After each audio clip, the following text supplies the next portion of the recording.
90多岁，90多岁，90多岁的前线，黄端柱写的呢，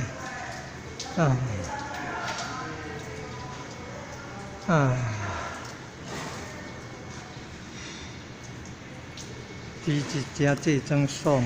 着中兄，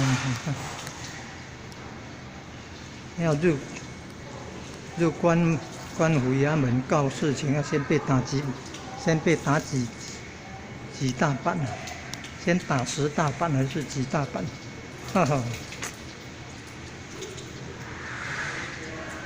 家贫那上面应该是一个婚呐，家贫思良妻啊，枯木逢春犹在花，人无两度在少年，台湾的俗语啊。少年不可无母啊，时老就是年老了不可无婆，不可无妻啊他老了叫做老婆，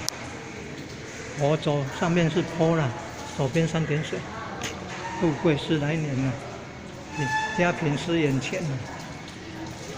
富贵家贫了这样，这，